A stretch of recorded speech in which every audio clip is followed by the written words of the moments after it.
Nagaaniif jaalalli bakka jirtanitti hunduma keessaniif haa baay'atu. Akkam jirtu daawwattoota Kiristiyaan Miidiyaa. Oduu wayitaawaa yeroo kanaaf isiniif qabannee dhiyaanneerraa hamma xumura qophii keenyaatti wajjin tura. Daawwattoota Kiristiyaan Miidiyaa faarfattuu beekamtuun biyya Naayijeeriyaa Oseenaachiin biyya lafaa kanarraa adeemtee jirti. Haala boqonnaa ishee ilaalchisee abbaa manaa isheetiin akka ajjeefamtee miidiyaaleen addunyaa kanaa gabaasaniitu jiru. Qophii keenya keessatti kana isiniif dhiyeessina gara walakkaatti. Jalqaba irratti daawwattoota keenya obboleessi isaa nama wangeelaaf baay'ee gatii baasedha. Maalummaa kiristaanummaas nama nutti agarsiisedha. Faarfannaa isaarraa kaasee amma barumsa macaafa qulqulluu kennutti baay'ee nama hawwata. Obboleessi Sofaaniyaas kan ta'e Bishoop Daawit Moolaali. Haa ta'u malee Sofaaniyaas obboleessi Bishoop Daawit Moolaalliin ammoo jechuudha faallaa kanaatiin gochoota kiristaanummaatti gufuutaan karaa fuula YouTube isaatiin dabarsaa jira. Kanarraa kan ka'e miidiyaaleen garaagaraa namicha kana namni gorsee deebisu hin jiru maal qaba utuu hojii dhuunfaasaa hojjetate jechuudhaan gungummii dhageessaa akka jiranis odeeffanneerra. Jalqaba irratti qophii kana isinii qoonna. Ittaan suudhaan daawwattoota keenya faarfattuu Mirat Ittafaa wajjin waan wal qabatu isinii qoonna. Faarfattuu Mirat Ittafaa egaa biyya kana kan turte yeroo duraan jechuudha. Faarfannaa ishee namooti caatii qamaan illee dhaggeeffataa gara gooftaatti kan ittiin dhufanidha. Haa ta'u malee gidduudhaan gara biyya hambaa adeemuudhaan jechuudha. Biyya Ameerikaa keessa jiraataa akka turte himameera. Tibbana ammoo jechuudha as deebi'uudhaan waan haaraa qabattee dhufteetti. Maal qabattee dhufte kan jedhullee qophii keenya keessatti kan isinii qoonnu ni ta'a. Xumura qophii keenya irratti daawwattoota keenya gara Chaayinaatti imalla. Biyya Chaayinaa keessatti sooshaal miidiyaa irratti maqaa Kiristoos jedhu fayyadamuu hin dandeessan. Dhorkameera jechuudha. Ebila tokkorraa kaasee jechuudha bara 2022 kaasee seera hojiirra oole kanaan maqaa Kiristoos jedhu barreeffama keessan irratti yookaan sagalee keessan irratti yookaan viidiyoo keessan irratti karaa sooshaal miidiyaatiin facaasuuf yoo yaalii gootan seera kanaan jechuudha tarkaanfiin isin irratti fudhatama. Barreeffamni keessanis ni haqama. Ari'atamni Chaayinaa keessatti kiristaanota irra gahaa jiru daran dabalaa dhufeera. Kanaaf kan kana fakkaatan kan isinii dhiyeessinu ni ta'a daawwattoota keenya. Hamma xumura qophii keenyaatti wajjin turaan affeerraa keenya. Yeroo jalqabaatiif gara chaanaalii keenya kan dhuftan subscribe gochuudhaan mallattoo bilbilaa sana fuulduratti isinii dhufu ala tokko gadi tuquudhaan maatii keenyatti dabalama. Daawwattoota keenya yaada qabdan kamiyyuu koomentii irratti nuu qooda. Akkasuma chaanaaliin kiristaanaa kun akka guddatuuf ammoo share gochuudhaan like gochuudhaan ergaa keenya jechuudha namoota hedduu biraan akka geessan kabajaaf jaalala guddaadhaan isin gaafannaa kallattiidhaan gara qophii keenya jalqabaa obboleessaa Bishoop Daawit Moolaalliin ilaallatutti darbina. Gara qophii keenyaatti wal wajjin hadabarru. Ari'atamni ajjeechaan dararamni waldaa kiristaanaaf amantoota irraa haa dhaabbatu. Waldaan kiristaanaa sababa iddoo waaqeffannaatiif jecha ari'atamuuf saamamuu hin qaban. Iddoo waaqeffannaa kennamuufii qaba. Gurmuun waldaa kiristaanaa diigu seeratti nuuf haa dhiyaatu. Hordoftoota amantaa biroo mara ni jaallanna. Gurmuu walitti nu buusuuf fiigu seeraan gaafatamuu qaba. Tajaajiltoonni waldaa kiristaanaa ajjeefamuuf reebamuu hin qaban. Ari'atamni, ajjeechaan, dararamni, saamichi waldaa kiristaanaa fi amantoota irra haa dhaabbatu. Obboleessi isaa nama wangeelaaf gatii guddaa baasedha. Maalummaa kiristaanummaas namatti agarsiisedha. Faarfannaa isaarraa kaasee hamma barsiisaa macaafa qulqulluu inni kennuutti baay'ee nama hawwata. Yoom isarraa dhaggeeffanna yoom gara isaas dhaqna hamma namni jedhutti kan gahamedha. Obboleessi isaa Sofaaniyaas garuu hojiiwwan fokkisaa ta'e karaa YouTube isaatiin hojjetaa jira. Bishoop Daawit Moolaalliin nama baay'ee jaallatamaa fi yeroo hedduudhaaf wangeela qabatee jechuudha dhugaa ba'umsa irratti hojii guguddaa hojjetee fi akka ajjeefamuuf illee dhaadannoo fi tarkaanfiiwwan garaagaraa irratti yaalamaa turanidha. Garuu Waaqayyo jaallatee yeroo kanaan isa ga'eera. Obboleessi nama goota wangeelaa kanaa obboleessi Bishop Daawit Mollaalliin Sofaaniyaas Mollaalliin garuu jechuudha nama waldaa kiristaanaa geggeessaa jiru yommuu ta'u garuu karaa yuutuubii isaatiin wantoota gufuu kiristaanummaa ta'an dabarsaa akka jiru miidiyaaleen kiristaanaa hedduun dubbataniiru.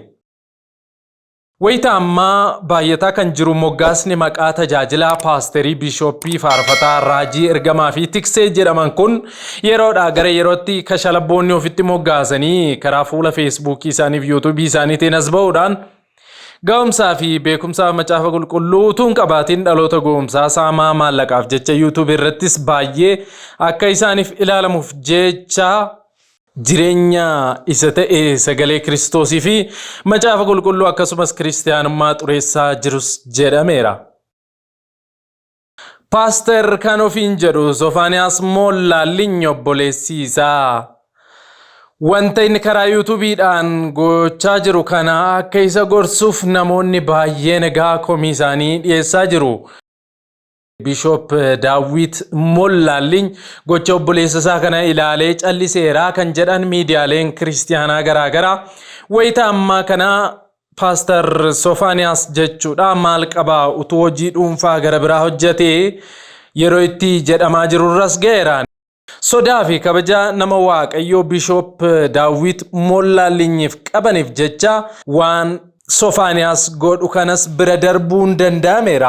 Sofaaniyaas wanti inni godhe yuutuubii Divine Show jedhu banachuudhaan namoota mandara keessaa deddeebi'an waldaa saaqnas jedhanii odeeffannoo sobaatiin tajaajilaa jiran galma tokko kireeffatanii yeroodhaaf achitti amantoota walitti qabanii akkasuma sharaa waxxaranii wangeela labsina jedhanii maallaqaaf jedhanii waan garaagaraa dubbataa oolan gara miidiyaa isaatti as baasuudhaan carraa isaaniif kennee akka kiristaanummaan tuffatamuu fi akka gaddeebi'aatti ilaalamu godheeraa jedhu.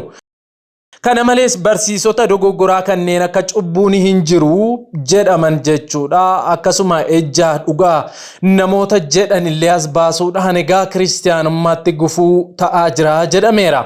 Kanaan alattis namoota tajaajiltoota abaaran tajaajiltoota maqaa hin jirre irra kaan miidiyaa isaanii kennuudhaan jechuudha akka maqaan kiristaanummaa xuraa'uuf gufuu kiristaanaa ta'etu jira. Sofaaniyaas Mollaalliin namicha macaafa qulqulluu tarsaasee nyaate irraa kaasee dubartii ejjitoota sobdoota jettee nama abaartu ofii isheetiis immoo kana keessaa qooda qabdu. Namoota tajaajiltoota abaaran namoota paasteroota ofiin jecha dhugaatii nan dhugaa nan sirbas kun cubbuu mitii dhaloota waldaa keessatti cubbuu irraa deebi'aa jennee dhiphisuu hin qabnu uummanni nu jalaa yaa'aa jedhanii fi walumaa galattis gochoota macaafa qulqulluutiin ala ta'an raawwataniif sagalee ta'uu isaatis jedhameera. Miidiyaaleen kiristaanaa kanneen akka Guraamaayilee, Kiristiyaan Miidiyaa, Kiristiyaan Zeemaa Tuubii fi Kiristiyaan Miidiyaa Yanii akkasuma Hoosaanaa Liink jedhaman gocha kana sirrii akka hin taane ibsaa nama isa gorsuu dhabeera jechuudhaanis komataa jiru. Buddeena har'a cabsannee nyaannee borbadu kanaaf jecha seenaa bal'aa wangeelatti gufuu ta'uu hin dalagnu kan jedhan miidiyaaleen kun gochi karaa sooshaal miidiyaatiin karaa namicha kanaatiin gadhiifamu kamiyyuu namoota Kiristoositti amananii fi namanne birattis waan ilaalamuuf of eeggannoodhaan gochuutu irra ture jedhameera. Xumura irratti namni kun paasterii ofiin jecha gocha gufuu kana qooda raawwatu maqaa paasterummaa ofirraa kaasee akka nama biyya lafaa tokkotti yoo raawwate isaaf wayya ture jechuudhaanis dubbataniiru. Daawwattoota keenya nutis yeroodhaa gara yerootti wanti kun akka sirrii hin taanee fi dhaabbachuu akka qabu yookaan ammoo maqaa paasterummaa ofirraa buusuun akka nama biyya lafaatti yoo hojjete gaariidha jechuu filanneetu jirra. Kanarraan kanaaf immoo namni Waaqayyoo obboleessi isaa namni jaallatamaan Bishop Daawit Mollaalliin yoo danda'ame utuu gorsee deebisee gaariidha jechuu filanneetu jirra. Gara Chaayinaatti wal wajjiniin imalla. Chaayinaan maqaa Kiristoos jedhu sooshaal miidiyaa isaanii irratti eenyuyyuu akka hin fayyadamne kan dhorku seera haaraa baafte. Christian Headlines akka gabaasetti Chaayinaan bitootessa tokko 2022 irraa jalqabee hojiirra kan oole maqaa Kiristoos jedhuu fi jechoota amantaa kan biraallee akka karaa miidiyaa hawaasaatiin hin fayyadamne seera dhorkuu hojiirra oolchitee jirti.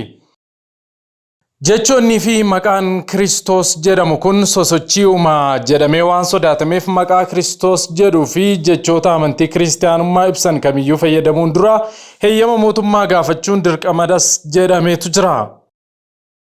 Dhiibbaa amantootarraa gahaa jiru kana ibsuuf waldaan kiristaanaa chaayinaa Iraalii Reen Covenant jedhamu maqaa miseensota kiristaanota chaayinaa macaafa qulqulluu dubbisu jedhamanii karaa miidiyaa hawaasaatiin wayita qoodu sababa maqaa Kiristoos jedhu keessatti argameef guutummaan guutuutti jalaa haqamuun beekameetu jira.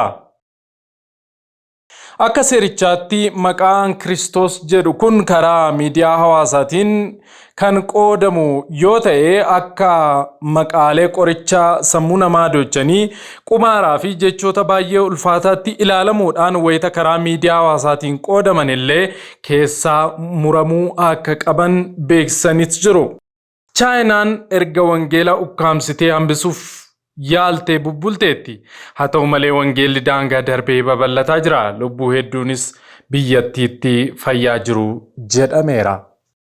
Qophii keenya itti aanuun daawwattoota Kiristiyaan Miidiyaa Faarfattuu Mirat Ittafaa wajjin waan wal qabatu isinii qoonna. Faarfattuu Mirat Ittafaa jedhamti. Yeroo dheeraaf biyya hambaa turteetti. Wayita biyya kana turte faarfannaa isheetiin namoota gooftaa qabaniin alatti namoonni biyya lafaayyuu dhaggeeffataa turaniiru. Namoonni hedduun faarfannaa isheetiin eebbifamuu bira darbanii warreen araada garaagaraatiin qabamanii turan kanneen akka caatii, qama'aa, dhugaatii dhugaa, xuuxaa turan illee faarfannaa ishee kana dhaggeeffachaa ittiin jijjiiramuudhaan gara gooftaatti dhufaniiru. Maarree tibbanas jechuudha faarfattuun kun as qaddimee damuun bamaqaanee konsertii jedhu ayyaana du'uu gooftaa keenya Yesuus Kiristoos sababeeffachuudhaan eebila 14 waalee booda waldaa Garjii F5tti akka qopheeffamee jiru yookaan akka qopheessitee jirtu dhaga'amee jira. Kanaaf namoonni saganticharraa hirmaachuu danda'an akka hirmaataniif affeeramaniitu jiru. Ittaan Sudaan daawwattoota Kiristiyaan Miidiyaa faarfattuu beekamtuun biyya Naayijeeriyaa addunyaa irratti beekamtuu ajjeefamte. Ajjechaa ishee irratti raawwate kanaan laphee ishee irraa akka rukutamtee fi abbaan manaa isheetiin ajjeefamuun dura guyyaa 5 akka isa irratti hin beekamneef baay'ee ishee kunuunsaa akka tures beekameetu jira. Hiriyoonni ishee akka himanitti faarfattuun kun erga namicha kanatti heerumtee abidda caala gubaa jireenya gaddisiisaa akka jiraachisaa turee fi baay'ee dhiphataa kan turte utuu waldaan kiristaanaa fi amantoonni akkasuma wangeellillee nan dhorku ta'ee nanii kan ture jechuudhaanis isaanitti akka himataa turte dubbatanis jiru. Faarfattuun kun erga namichatti heerumtee baay'ee ishee dhiphisaa ijoollee ishee wajjinis ishee reebaa akka tures odeeffameera. Jimaata darbee akka ajjeefamtee kan himame yoo ta'u akka jalqabaa gabaafametti dhukkuba kaanserii qoonqootiin boqotte jedhamus xumura irratti abbaa manaa isheetiin akka ajjeefamtee manuma ishee keessatti ibsameetu jira. Abbaan manaa ishee kun qabeenya ishee akaawuntii sooshaal miidiyaa ishee, akaawuntii baankii ishee, bilbila ishee fi poostaa waldaan kiristiyaanaa yeroo isheen tajaajilte isaaniif kennan illee kan fuudhu akka ta'e hiriyoonni ishee himaniiru. Kana jechuun abbaan manaa ishee qabeenya ishee dabalatee waan hundumaa ofiisaatii kontirool akka godhuu fi nama baay'ee hamaadhas jedhanitti jiru. Kana malees itti dabaluudhaan jechuudha manatti cufee akka adeemu kan himamaa ture yoo ta'u jimaata darbe ammoo ajjeefamuu ishee miidiyaaleen addunyaa gabaasanitti jiru. Egaan daawwattoota Kiristiyaan Miidiyaa qophiin nuyi yeroo kanaaf isiniif qopheeffannee kanumaan gaammaatti daawwattanidha. Waan daawwattaniif gooftaan hunduma keessanuu isin eebbisu. Yeroo jalqabaatiif gara chaanaalii kanaa kan dhuftan subscribe gochuudhaan mallattoo bilbilaa tuquudhaan maatii keenyatti dabalamaa isiniin jenna. Yaada yoo qabaattan komentii irratti nuuf qooda akkasuma guddina chaanaalii kanaatiif share like gochuudhaan gahee keessan bahaa isiniin jecha sa'aatota muraasaa booddee odeeffannoo birootiin amma walitti deebinutti turtii gaarii isiniif haa ta'u eebbifamaa isiniin jenna.